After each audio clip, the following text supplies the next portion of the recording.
y is 0, and it will remain 0 at all points. This part of the wave may be going up and down, but these points here, which are the nodes, do not move. There is no oscillation up and down. They are 0 all the time. So now we can see what's going to happen to our wave. Here is our wave of sine kx. And remember, the nodes are fixed, they do not oscillate. But this will oscillate up and down. Why? Well, here's the reason. When this is sine kx, remember the term, and we've got to multiply that by the cosine of omega t. That was the formula, that was the essence of the formula for a standing wave. Now, when t is 0, we say the cosine omega t is 1. And so consequently, this term, which is sine kx term, times 1 just gives you this term. But when we move on to t is equal to the period over 4, we say that the cosine omega t term is 0. And that means you have to multiply all these points on the sine wave by 0. And if you multiply all points by 0, what are you going to get? Get a flat line. Now let's consider what happens when t is t over 2, half the period. We calculated that the cosine omega t term is minus 1. So now you have to take this sine kx term and multiply it by minus 1, which means that you'll get, eventually, the inverse because you're multiplying by minus 1. This was what you got when multiplied by plus 1. This is what you get when multiplied by minus 1. And then finally, when t is equal to 3t over 4, we say that the cosine omega t term was 0 again. And that means that you're going to get every part of the wave will be have an amplitude of 0 because the cosine omega t term will ensure, since that's 0, that the whole multiple is 0. And so you can now see why a standing wave oscillates in the way it does, because it's going from this position, all the points here are going down, all the points here are going up, until they all arrive at a value of 0. They continue in that direction, downwards and upwards, until they get to this position, and then they start to go the other way, until they get back to a flat line again, and then they continue in that direction, until they get back to the starting position. And then they just continue doing that. So the cosine term is going from plus 1 to 0 to minus 1 to 0 to plus 1 to 0 to minus 1 to 0. It's the cosine term that is making this fluctuate and making each point on the sine wave oscillate, apart from the nodes, which are already 0 by virtue of the sine kx term, so they have no impact on the cosine term. They will remain fixed at all points. So if we go back to our rope, fixed at one end, held by the other end, essentially fixed, but with just the flexibility of the wheel, I can create a situation where the rope is oscillating like this, and that's what's called the fundamental, or the first harmonic. You can try this with a spinning rope, or you can get to a situation where the rope will look like this. In this case, it's just going down, up, down, up, down, up. There are no nodes, because both of these ends are fixed, and when you fix something, it's not strictly a node. Here, this wave will go alternately up and down like this, but at this point is a node, it will not move at all. If you wheel it a bit faster, you'll get a wave that looks something like this, where you now have two nodes. This is called the third harmonic, this is the fundamental first harmonic, this is the second harmonic, this is the third harmonic. These nodes never move, they could, but they don't. These points are fixed, and the wave here, these two parts go down and up. This part goes up and down, so this is going like this is going like this, and these two are going in sync. And of course you can have as many resonances as you like. There might be a fourth harmonic, looks like this goes down and up, this goes up and down, this goes down and up, this goes up and down. So alternate ones are going in sync, adjacent ones are going in opposite directions on the road. Those are all standing waves, and they all have, of course, different frequencies. If the total length of the road is L, then you can see that this is essentially just half a wavelength, and therefore in this case the wavelength is 2L. In this case, you've got one complete wave, and so the wavelength is L. In this case, you've got 1.5 wavelengths, and therefore the wavelength in this case is 2/3 of the length of the road, so this is 2L over 3. And in this case, you can see that you've got two waves, two wavelengths here. One wavelength, which is this, is just half of the length of the road, so the wavelength here is L over 2. Now, the reason that standing waves are interesting is that they are essentially the reason that we have quantum mechanics. We always knew, or rather, as soon as we got into the awareness of these things, we knew that an atom could be described as a nucleus, which is positively charged, with orbiting electrons which are negatively charged. The problem with this description is this, that if you have an orbiting charged electron, what we know about electrons that are in orbit is that they are accelerating because they're changing direction. They cannot change speed, but they're changing direction all the time. And an orbiting charge, or accelerating charged particle, emits radiation.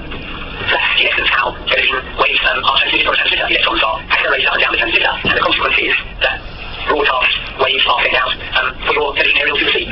So when an electron is accelerating around the atom, it should be radiating out energy. And if it's radiating out energy, it has to spiral in.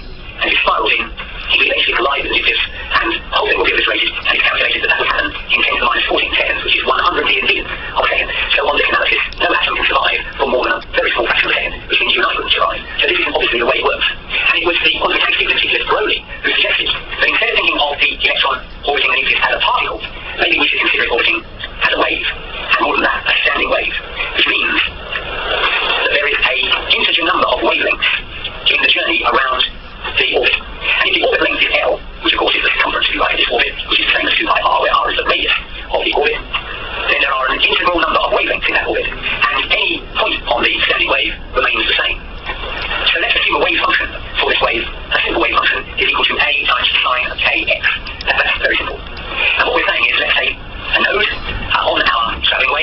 say that is represented by this formula here. Once the electron has gone all the way around, it has now gone x plus L, because at this point it's x. Now it goes right the way around and comes back to where it started. It's now x plus L. So the wave function is now a times the sine of k into x plus L. But the rule is that that must be the same. Therefore, the wave function when it started and the wave function when it comes back to where it started must be equal. So a sine kx must equal a sine k into x plus L. And the only way that can happen is if kl is equal to an integral number of values of 2 pi. The reason for that is, of course, if you've got the sine of any angle, sine phi, that is going to equal sine phi plus 2 pi, because you just got around the circle. Let's just illustrate that. Here is an angle, that angle is phi. So that's actually angle phi. So you're here. If you go round a distance 2 pi, you essentially just go right the way around the circle and end up where you started. So the sine of phi, that angle, is equal to the sine of phi plus 2 pi. It's the same angle. So any multiple of 2 pi will have the same effect.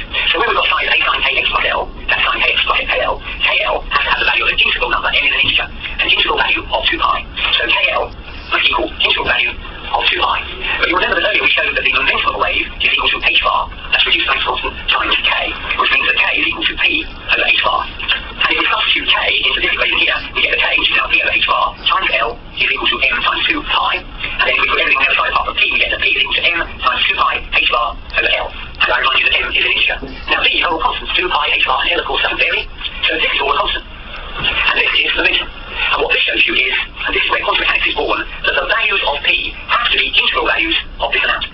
The momentum of the electron cannot just be any old amount. It has to be integral values of this term here. And similarly, angular momentum is momentum times r, it's a cross term, but we don't have to worry about that at the moment. It's going to be the same because the p term is an integer value. It is quantized, and that is essentially the birth of quantum mechanics. The momentum of the electron cannot have just any old value. It has to have integral values of this term here. And that's what keeps the electron in orbit and not spiraling into the nucleus. Because if it was spiraling, it would have a constantly varying momentum. And this does not allow that. So it's using the electron as a wave rather than a particle, which gives rise to its momentum being quantized. And that's the birth of quantum mechanics. Hello. Today we're going to take a very simple and basic introduction to Fermi-Dirac and Bose-Einstein statistics. And by way of comparison, we're going to compare them with the Maxwell-Boltzmann statistics or distributions. As far as physics is concerned, all basic particles come in two kinds, fermions and bosons. Fermions are things like electrons, neutrons, protons, and bosons are things like photons, or the famous Higgs boson. Now, as we shall see, Maxwell-Boltzmann statistics deal with molecules, or particles which are what are called distinguishable. And I'll explain what I mean by that in just a moment. Fermi-Dirac statistics deal with fermions, for example, electrons.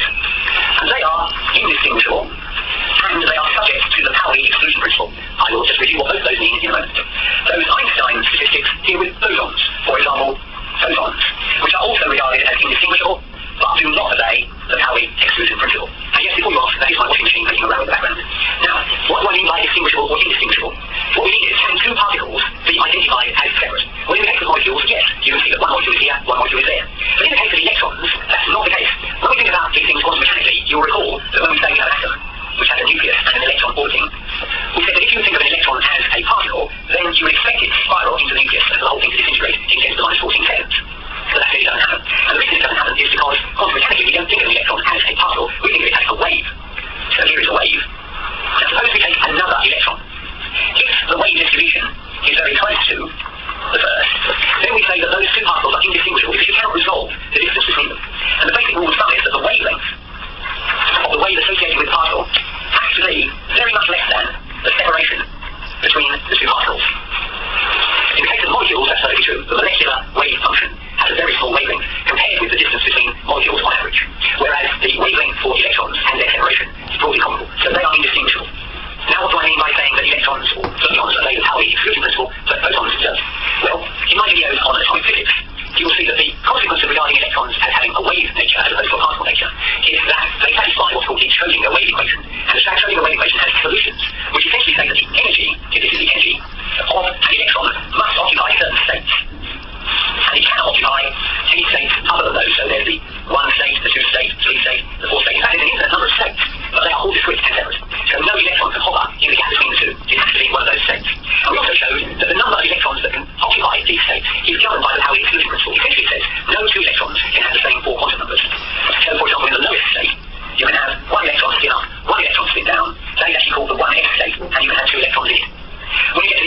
zoom in this one here. So essentially there are 2 states in the first energy level and 8 states in the second level. And here's the point. The Pauli exclusion principle says once those levels are full, if another electron comes along and wants to occupy an energy level, it cannot occupy level 1 because that's full, it cannot occupy level 2 because that's full, it has to go up into the next energy level. So even though electrons, like all of nature, want to occupy the lowest possible energy level, in fact they are constrained to occupy a higher energy level because all the spaces in the lower levels are already full. And that's what we mean by the Pauli exclusion principle. By contrast, if you are a photon and you don't obey the Pauli exclusion principle, then that means that all photons can occupy the lowest energy level, and you can have billions of them in that energy level. There is no constraint.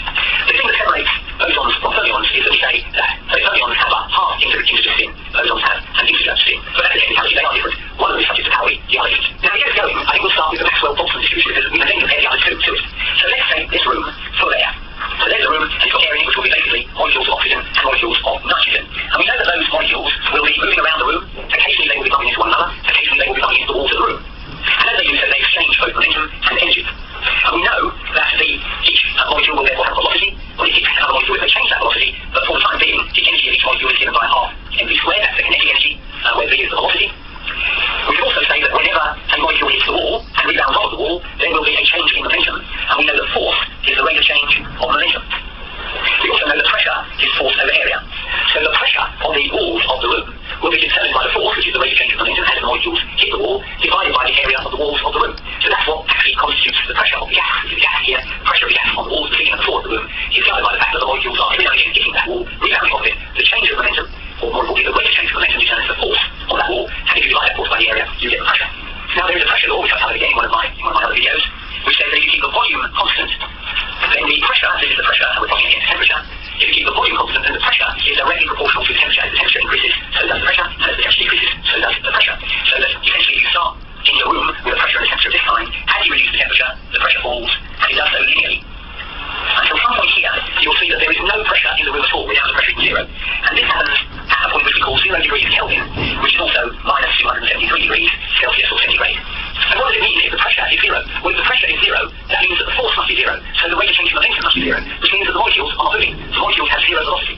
That way they don't hit the walls. That way there is no change of momentum, no pressure. So at absolute zero, all the energy, or at least all the kinetic energy, has been taken out of the molecules, and they all essentially are stationary. Now if you were to plot the number of molecules in the room against their energy, so this is the number of molecules against the energy of each molecule, recognizing that some molecules will be moving fast, some molecules will be moving slow, so half mv squared, the kinetic energy of each molecule will be different, you'll find that there is a distribution, and the distribution looks something like this. What that means is that there are some but not very many molecules which have a very low energy, some but not very many that have a very high energy. Most are in this region here, which is round about the average.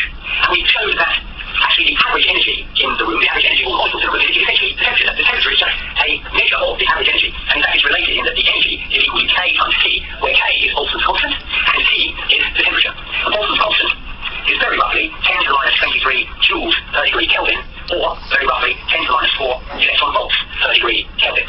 Now, if you increase the temperature of the room, you would expect the average energy, which is a measure of the temperature, to increase.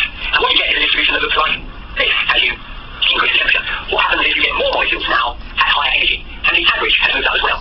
But the area underneath the curves must be the same, because essentially the area under the curve is the total number of molecules in the room, and the total number of molecules in the room is not going to change. On the other hand, if you cool the room, the distribution flattens out. Once again, the area under the curve will remain the same because it's the total number of molecules in the room. But essentially, as the temperature in the room increases, so this curve will flatten out more. At very high temperatures, it will look like that. And there will be far more molecules with high energy at high temperatures than there are at very low temperatures. And of course, the indication is that if you go to 0 degrees Kelvin, then the curve will essentially look like this. All has not necessarily zero energy, because in quantum mechanics you don't always get zero energy, but the lowest possible energy state that the molecules can occupy. They have no kinetic energy, they might have some internal energy, that's there, that's quantum mechanically there, but they have no kinetic energy. Now if we take this order here, which is only the total number of molecules having a particular energy, if we divide that by the total number of molecules in the room, then these graphs remain the same, but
YouTube channel from time to time, and that is my assertion that 1 over 0 is infinity, or 1 over infinity equals 0. And people point out that mathematically those are undefined. But what I think I can reasonably say is that if you say y is 1 over x, then it is certainly true that as x tends to 0, y will tend to infinity, and as x tends to infinity, y will tend to 0. In other words, as x gets smaller, y gets bigger.